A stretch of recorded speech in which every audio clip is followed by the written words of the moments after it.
আসসালামু আলাইকুম, welcome back to my channel Rifa home. আজ আমি আপনাদেরকে চিকেন দিয়ে মিনি মোগলাই পরোটা বানিয়ে দেখাবো। তো আশা করি আমার ভিডিওটা আপনাদের ভালো লাগবে। তো চলুন দেখে নিই আমার মোগলাই পরোটা বানাতে কি কি লাগছে।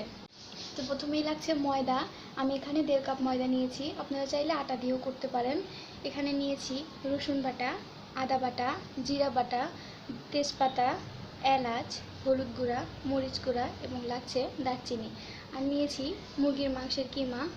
এখানে লাগছে পেঁয়াজ কুচি, মরিচ কুচি, লবণ, একটা ডিম এবং পরিমাণ মতো তেল। প্রথমে আমি ময়দাগুলোকে মেখে নিব।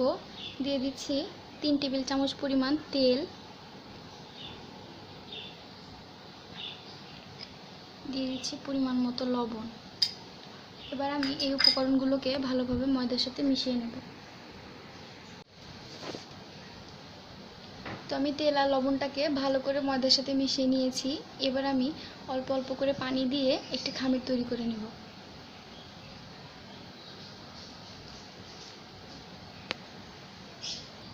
তো আমার খামিরটা মাখা শেষ।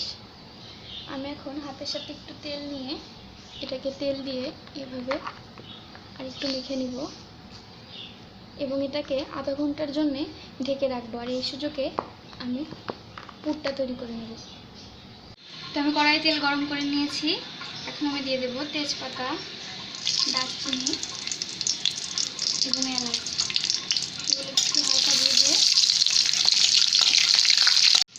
আমি তেজপাতা, দারচিনি, এলাচগুলোকে হালকা ভেজে নিয়েছি। এবার দিয়ে দেব পেঁয়াজ।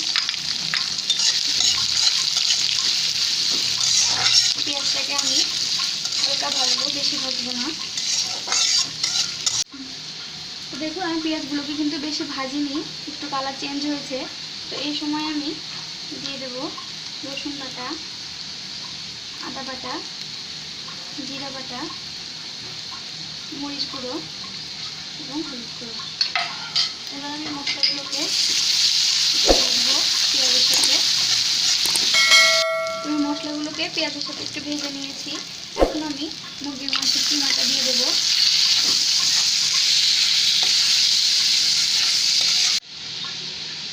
তো আমি এই কিমাটাকে ভালো করে মশলার সাথে কিছুক্ষণ ভেজে নিয়েছি। এবার আমি অ্যাড করে দেবো পানি।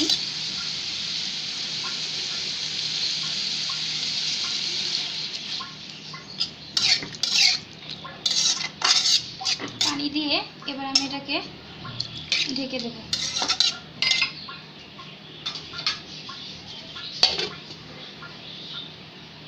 আমি ঢাকনাটা খুলে দেখে নিই। দেখুন পানিটা শুকিয়ে গেছে, আমার কিমাটা প্রায় হয়ে গেছে। আমি এটাকে আরেকটু ভেজে নেব। দেখুন আমার কিমাটা একদম তৈরি হয়ে গেছে। এটা এখন আমি একটা বাটিতে বেড়ে ঠান্ডা করে নেব। এখানে আমি একটা ডিম, পেঁয়াজ, মরিচ এবং লবণ দিয়ে ফেটিয়ে নিয়েছি। এবার আমি খামিরটাকে আরও কিছুক্ষণ মুথে নেব।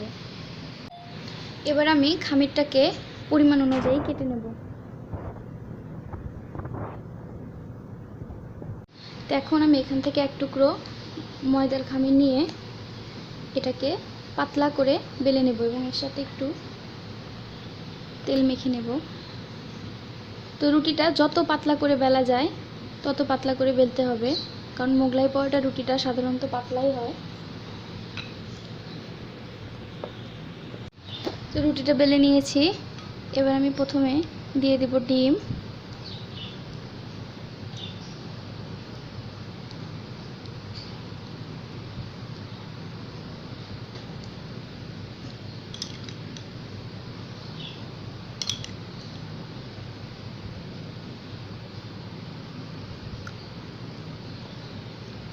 কিমা,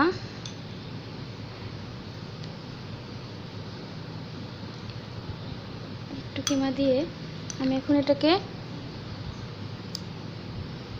ফোল্ড করে দেব। তো প্রথমে এইভাবে, তারপরে এইভাবে,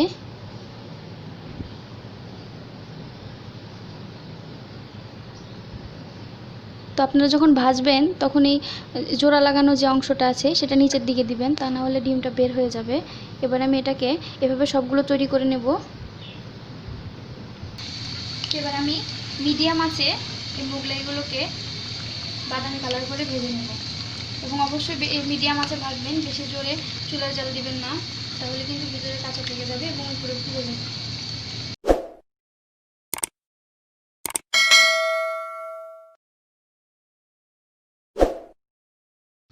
দেখুন মোগলাইগুলো ভাজা হয়ে গেছে, এগুলো খুব সুন্দরভাবে ফুলে উঠেছে। তো আমি এখন এভাবে সবগুলো মোগলাই ভেজে নেব। তো আমার মোগলাইগুলো বানানো রেডি হয়ে গেছে, আমি আপনাদেরকে একটা কেটে দেখাচ্ছি।